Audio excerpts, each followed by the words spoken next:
Olá, bom dia. Mudanças no Pix. Sistema de pagamento instantâneo vai deixar de ter limite por transação a partir de janeiro. Safra de grãos e exportação de petróleo fizeram o Brasil registrar o maior saldo da balança comercial para o mês de novembro. Ministério da Saúde lança campanha de conscientização e prevenção ao HIV/AIDS. Sexta-feira, 2 de dezembro, Brasil em Dia já está no ar.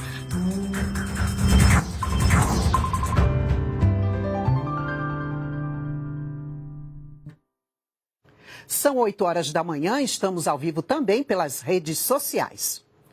Representantes sindicais tiveram encontro com o presidente eleito Luiz Inácio Lula da Silva nesta quinta-feira e apresentaram sugestões para o setor. A transição de governo contou ainda com reuniões dos grupos de desenvolvimento social e desenvolvimento regional. Os integrantes do Grupo de Trabalho de Desenvolvimento Regional apresentaram os desafios para o setor. O principal é a necessidade de ampliar o orçamento para se pôr em prática, por exemplo, obras de segurança hídrica e de prevenção a desastres naturais. A Secretaria de Defesa Civil, uma das secretarias civis do Ministério, pede 506 milhões para que obras de prevenção de desastres e não sejam paralisadas. Segundo os integrantes da equipe de transição do governo eleito, a reorganização do orçamento de 2023 passa pela aprovação no Congresso Nacional da proposta de emenda à Constituição que retira do teto de gastos os recursos para o Programa de Transferência de Renda. Se aprovada, a chamada PEC da transição deve liberar até 198 bilhões de reais do Orçamento Geral da União. Mais cedo, o presidente eleito Luiz Inácio Lula da Silva recebeu representantes de 22 entidades sindicais. Nós não queremos a revogação da reforma sindical, nós não queremos o imposto sindical, mas repactuar alguns temas. Alguns nós já falamos, a ultratividade, trabalho intermitente. A senadora Simone Tebet afirmou que vai ser feito um novo desenho para o programa de transferência de renda, com foco na verificação de sua efetividade. Não é só o alimento, os R$600 para garantir minimamente a sobrevivência das famílias. É uma forma do Estado estar dentro das casas das pessoas, vendo vacinação, se está dentro da escola, se tem violência doméstica, familiar, de pedofilia. Segundo o IBGE, a economia brasileira cresce num ritmo superior a 3% neste ano, na comparação com o ano passado. E no terceiro trimestre, essa variação positiva teve como principal destaque o setor de serviços. A economia brasileira registrou mais um trimestre de crescimento. Entre julho e setembro, o PIB cresceu 0,4% na comparação com o trimestre anterior. É o quinto trimestre seguido de variação positiva. Entre os setores, o de serviços puxou a elevação, com a indústria na sequência. A agropecuária teve queda por conta da produção menor de algumas culturas, como a cana-de-açúcar. Compras de máquinas e equipamentos, gastos do governo e consumo das famílias também tiveram altas no terceiro trimestre. No acumulado do ano, de janeiro a setembro, o PIB registra um aumento de 3,2% em relação ao mesmo período de 2021. Segundo o Ministério da Economia, os resultados do PIB revelam uma trajetória consistente de crescimento, consolidando a recuperação econômica pós-pandemia, com criação de empregos, aumento médio da massa salarial e ampliação de investimentos.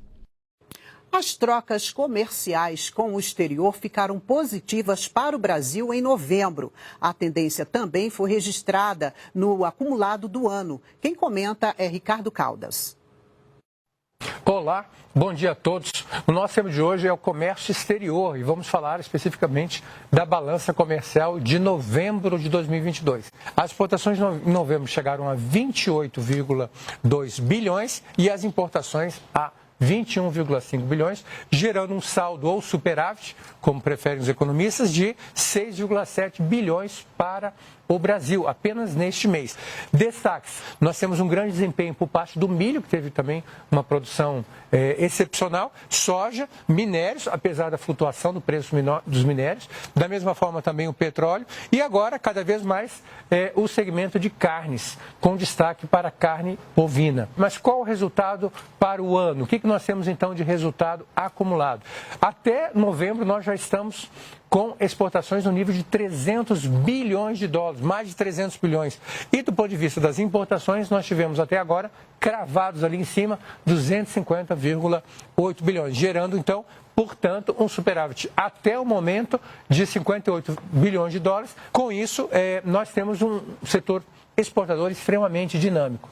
Os responsáveis por esse superávit, já mencionamos em novembro, são praticamente os mesmos: milho, soja, também cabe mencionar o café, minérios em geral, além do minério de ferro já tradicional, outros minérios também estão tendo cada vez mais espaço e participação nas exportações, petróleo e carne bovina.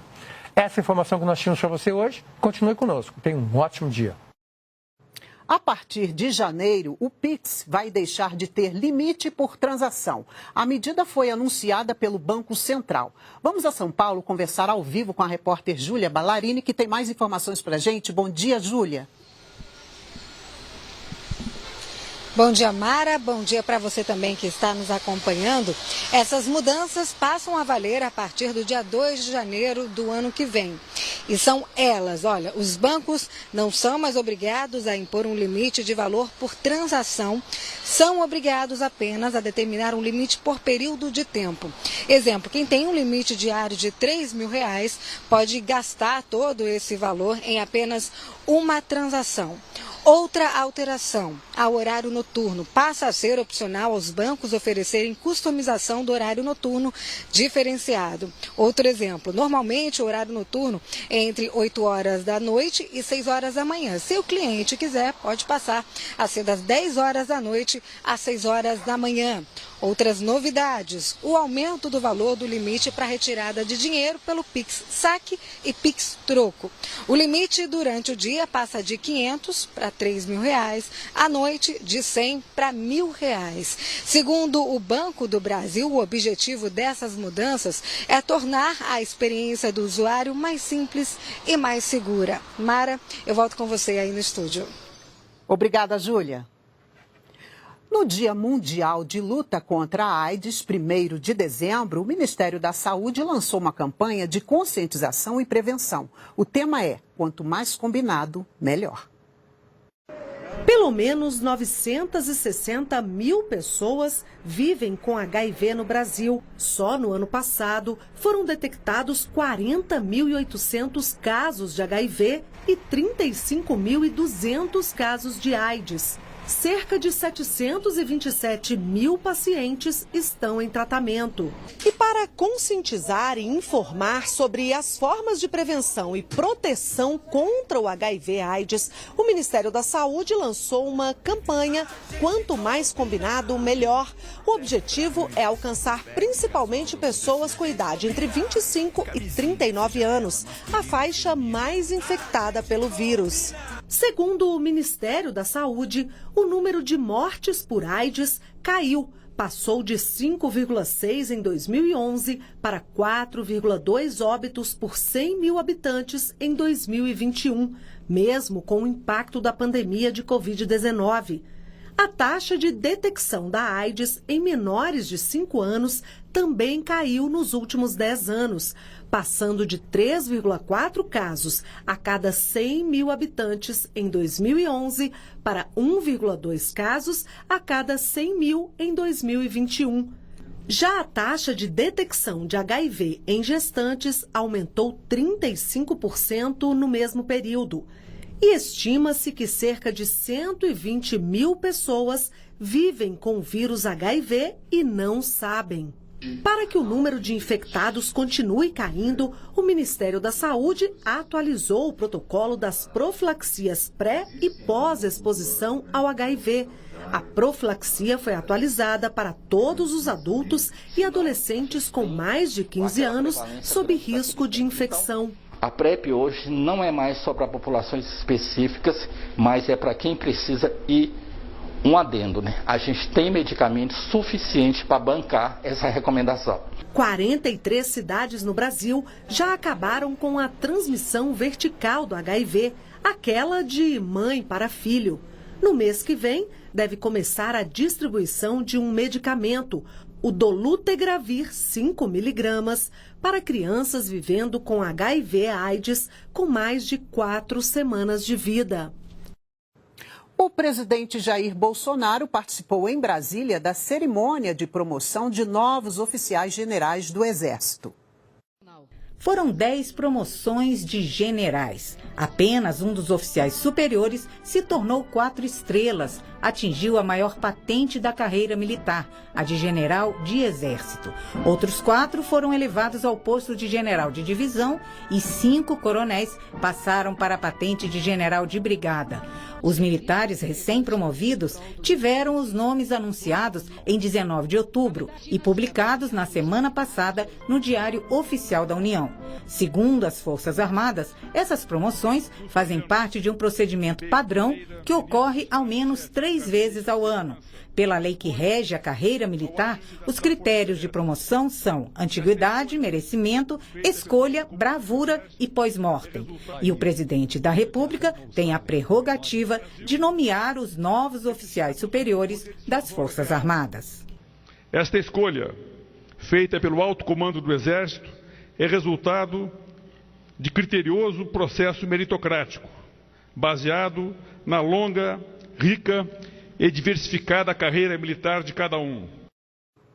Alunos de todo o Brasil participaram da final das Olimpíadas do Conhecimento, promovidas pelo Ministério da Ciência, Tecnologia e Inovações. Com mais de 14 mil inscritos, o evento teve como tema o bicentenário da independência. É com muito esforço, inteligência e estudo que eles decidiram mostrar o significado de independência. Saíram de suas casas e encararam o desafio das Olimpíadas do Conhecimento, promovidas pelo Ministério da Ciência, Tecnologia e Inovações. Para Maria Eduarda, do Mato Grosso do Sul, a experiência de conhecer a capital do país e ser uma das vencedoras na categoria sênior é única. Viemos aqui para Brasília, então assim, é uma coisa que poucas Olimpíadas oferecem. Basta você ir além um pouquinho, só um pouquinho, porque estar aqui vale muito a pena. Então é isso que me impulsiona para tentar cada vez mais. Já para Keren, do Amapá, que é experiente em Olimpíadas Juvenis, o tema das Olimpíadas, que remete ao bicentenário da independência, mantém vivas a história e a identidade brasileira. Nós devemos valorizar a nossa história e não deixar que esqueçam, que apaguem a nossa história, uma história tão importante para o nosso Brasil. Todos os estados do Brasil tiveram representantes nas Olimpíadas do Conhecimento em homenagem ao bicentenário da independência. Segundo os organizadores, mais de 14 mil alunos se inscreveram e 54 foram chamados para as finais em Brasília.